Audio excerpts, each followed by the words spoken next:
یہ جی سندھ میں اجرک والی نمبر پلیٹ کا ایک معاملہ چل رہا ہے، اور میں نے اس کے بعد جو ہے وہ جا کے انڈیا کی، میں نے سری لنکا کی، میں نے امریکہ کی، میں نے آسٹریلیا کی، نیپال کی، ایون یہ کہ سوڈان تک کی نمبر پلیٹس میں نے چیک کی گاڑیوں کی کہ یار کیا معاملہ ہے، کیا کہیں پہ ثقافت کا اظہار اس سے ہوتا ہے؟ یقین کریں پوری دنیا کے اندر یہ چمپو پن سے پیپلز پارٹی کو سوجا ہے، پوری دنیا کے اندر یہ چمپو پن کی حرکت جو ہے نا، میں چمپو پن کا لفظ بھی شاید جو ہے وہ چھوٹا بول رہا ہوں، یہ ڈھکن پن جو ہے نا وہ صرف پیپلز پارٹی کو سوجا ہے کہ یار ہم گاڑیوں کی نمبر پلیٹ کے اوپر اجرک آویزہ کریں گے تاکہ ہماری ثقافت کا عملی اظہار ہو سکے۔ مطلب ثقافت کیا ہوتی ہے؟ ثقافت عزت والی چیز ہوتی ہے۔ ثقافت بندہ اپنے لباس سے دکھاتا ہے، اپنی اقدار سے دکھاتا ہے، اپنی زبان سے دکھاتا ہے، اپنی مہمان نوازی سے دکھاتا ہے۔ یہ بولنے ہم کہیں اور نہیں دکھائیں گے کیونکہ ہم نے تو پورے دن کو بیچ کھایا ہے۔ کوئی اگر باہر سے دیکھنے آئے گا تو اس کو تو یہاں پہ صرف کرپشن نظر آئے گی، دوسری کوئی چیز نظر ہی نہیں آئے گی۔ عام سندھی بھی مر رہا ہے، کراچی والے بھی مر رہے ہیں، کچھ کسی چیز کے قابل نہیں چھوڑا، لہذا اس اجرک کو اٹھا کر اب ہم نے گاڑی کی نمبر پلیٹ پہ چپکا دینا ہے۔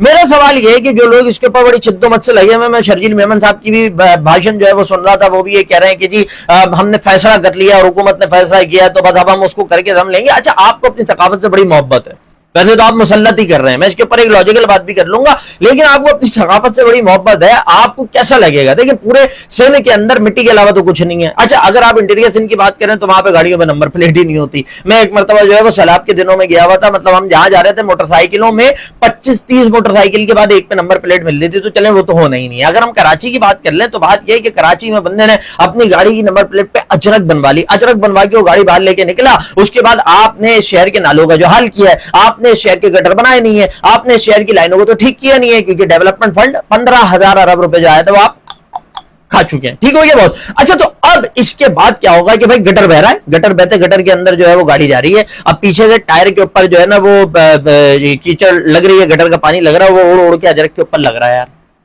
دیکھو ثقافت کے ساتھ بدتمیزی ہو رہی ہے یہ، پھر اس کے اوپر جرمانہ نہیں کر دینا، ہاں ان کا بھروسہ نہیں، کل بولیں کہ جی اجرک کے اوپر کوئی چیز ایسی کیوں لگی ہوئی ہے، اس کے اوپر جرمانہ ہوگا۔ دوسری طرف آ جائیں کہ بھائی ابھی بارشیں ہوں گی، بارشوں کے بعد سڑکوں پہ پانی ہوگا، پانی کے بعد کیچڑ ہوگی، اس کے بعد یہ کیچڑ اوڑ اوڑ کے جب اجرک کے اوپر لگے گی تو پھر ثقافت کی بے عزتی ہوگی، بے حرمتی ہوگی۔ تو ثقافت کی اس کے اوپر تو آپ غور ہی نہیں کر رہے، دھول مٹی اڑ اڑ کے چپک جائے گی۔ یہاں پہ چلتے پھرتے گاڑیوں والے، چنچی والے سارے آپ نے یہاں پہ غیر مقامی بھیڑے میں وہ بندے بھی ٹپکا دیتے ہیں، اور اس کے بعد ٹھوک ٹھوک کے جو ہے نا وہ گاڑیوں کی نمبر پلیٹوں میں مار مار کے اس کی ایسی تیسی علیحدہ کرتے ہیں۔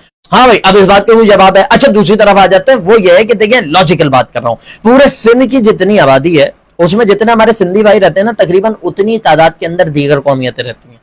پورے سندھ کی جتنی آبادی ہے اس سے زیادہ آبادی اکیلے کراچی کی ہے۔ اگر سندھی اس شہر کے اور اس صوبے کے اندر آپ کو 2.5 کروڑ ملیں گے نا، تو دوسری طرف آپ کو مہاجر بھی 2 سے 2.25 کروڑ کی تعداد میں ملیں گے۔ تو اس سب کے نتیجے میں آپ کیا کر رہے ہیں؟ آپ احساس محرومی کو جنم لے رہے ہیں۔ آپ کراچی میں بسنے والے مہاجروں کو یہ بتا رہے ہیں کہ ہمارے لیے تمہاری کوئی حیثیت نہیں ہے، ہم اپنی چیز تمہارے اوپر نتھی کر کے دم لیں گے۔ اجرک سے ہمیں بڑی محبت ہے، ہم پہنتے بھی ہیں، ہم استعمال بھی کرتے ہیں، اس کو عزت سے رکھتے بھی ہیں، لیکن بات یہ ہے کہ کسی بھی چیز کا تسلط تو قابل قبول نہیں ہوتا، اور یہ شہر ہو، یہ صوبہ ہو، یہ ملک ہو، اس کو چلانے میں مہاجروں کا سب سے بڑا ہاتھ ہے۔ مہاجر اگر بیٹھ جائیں، مہاجر اگر رک جائیں تو پاکستان آگے نہیں بڑھ سکتا، پاکستان آگے نہیں چل سکتا۔ ہم کھڑے ہوتے ہیں تو پاکستان الحمدللہ چلتا ہے، تو ہماری ثقافت کی نمائندگی کہاں گئی پھر؟ دیکھیے سارے معاملے کے نتیجے میں پیپلز پارٹی صرف یہ کرنا چاہتی ہے، ان کے پاس دکھانے کو کچھ نہیں ہے۔ یہ سندھیوں کو سندھیت کے نام پہ بیوقوف بناتے ہیں۔ یہ کیا دکھائیں گے؟ ہم نے جی اجرک کو پروموٹ کر کے اپنی ثقافت کو پھیلا دیا۔ ارے کیا ڈیولپمنٹ ہے؟ سندھ کے بچے کو تم پڑھنے نہیں دیتے، وہاں پہ تم اسپتالوں کے اندر باڑے بنوا دیتے ہو، اسکولوں کے اندر باڑے بنوا دیتے ہو، اور اس کے بعد انہیں دھوکہ دینے کے لیے یہ ساری حرکتیں کرتے ہو۔ اور ایک عام آدمی کو دیکھیے، یہ دنیا میں کہاں ہوتا ہے کہ حکومت کہہ رہی ہے بھائی یہ والی نمبر پلیٹ لگانی پڑے گی؟ بھائی کیوں لگانی پڑے گی؟ یہ بات یہ ہے کہ پیپلز پارٹی کا پیٹ نا سندھی مہاجر فسادات سے بھرتا ہے، جب تک آپ لڑیں گے نہیں تب تک ان کا پیٹ نہیں بھرے گا، ان کی سیاست نہیں چمکے گی۔ یہ ایک جگہ پہ انتشار پیدا کرنے کی بھی سازش ہے۔ پلیز اس قسم کی حرکتیں نہ کریں کہ جس سے اختلافات بڑھیں، جس سے معاملات بڑھیں، جس کے اوپر بات ہو، جو بات ہونے کے بعد ٹاک آف دا ٹاؤن بنے اور اس کے اوپر ہیٹڈ آرگومنٹ آنے لگ جائیں۔ اجرک ہمارے لیے قابل احترام ہے، لیکن ہماری بھی اپنی ثقافت ہے۔ میں وہ نمبر پلیٹ لگانا چاہتا ہوں، نہیں لگانا چاہتا، یہ میرا اختیار ہے۔ آپ اس چیز کے اندر آزادی چھوڑیے، ورنہ یہ تمام حرکت کر کے قوت کی بنیاد پہ جی لازم کر دیے تو کرنا پڑے گا، اس کے علاوہ کوئی چارہ نہیں ہے۔ اس کے نتیجے میں معاشرے میں صرف انتشار پیدا ہوگا، صرف اختلاف پیدا ہوگا، صرف جھگڑا پیدا ہوگا، لیکن آپ چاہتے ہی وہی ہیں، کیا کر سکتے ہیں۔